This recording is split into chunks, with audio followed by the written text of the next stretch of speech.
ဒီနေ့မှဝါနေကြပြီးကသည်အရသာမဲ့လွန်နေသည်အရသာရေးတယ်ဆောင်းဤအေးဓာတ်သည်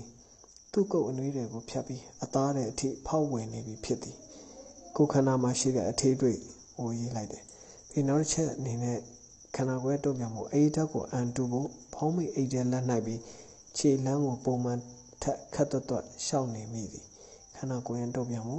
ခံစားချက်တစ်ချက်ချင်တယ်ဒီခံစားချက်မှာဘာရေးမလဲဆိုတော့လမ်းမဘေးဝဲရမှမိတုတ်ကျဲအောင်သူတယောက်တည်းလမ်းလျှောက်နေသည်ဆိုတဲ့စိတ်ကသူ့ကိုပုံမတုံလို့ခြောက်ချားနေခဲ့သည်ဒါဆိုခုနှစ်ချက်ဖြစ်သွားပြီဒါမှောင်နေတယ်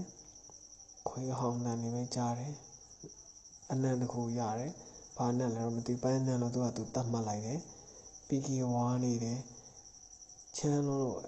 သူ့ခန္ဓာကိုယ်ထဲကိုအေးဓာတ်ကဖောက်ဝင်နေတယ်ပေါင်းမအေးတဲ့လက်နိုင်ပြီးခြေလမ်းကိုပို့တွတ်ရှောက်တယ်ရှောက်နေပြီမဲ့လမ်းမဝဲရနေဘယ်သူမှမရှိဘဲနဲ့တယောက်တည်းရှောက်နေတော့သူ့ရဲ့စိတ်မှာခြောက်ချားတဲ့ခံစားချက်ရနေတယ်ဆိုတဲ့ဟာကို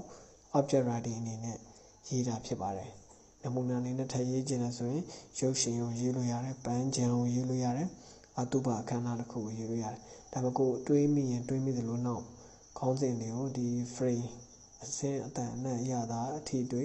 ခန္ဓာကိုယ်ခံစားချက်ဒီခုနှစ်ချက်နဲ့မူတည်ပြီးတော့ဆက်ပြီးရေးလို့ရတယ်နေတိုင်းရေးလို့ရတယ်တွေးသမျှခေါင်းစဉ်ဘယ်အစမှမသိမြင်တာရေးကြားတာရေးအနံ့ရတာရေးအရသာရေးအထီးတွေကိုရေးခန္ဓာကိုယ်လှူရှားမှုရေးခံစားမှုရေးဒီခုနှစ်ချက်နဲ့ရေးလာခုနှစ်ကြောင်းကတော့ easy ရဒီနေ့စနစ်ကိုအသုံးပြုပြီး object writing ရေးပြမယ်ဆိုရင် comment မှာခြာရေးသွားလို့လည်းရတယ်ဘောက်ပန်နဲ့စာရိုက်နဲ့ရေးမယ်ဆိုရင်ဓာတ်ပုံလေးရိုက်ပြီးတော့ comment မှာမှန်ပေးပါဦးနောက်ဒီထက်ပိုပြီးတော့ကောင်းမွန်တဲ့ idea တွေကောင်းမွန်တဲ့လေ့ကျင့်ခန်းတွေနဲ့အတူ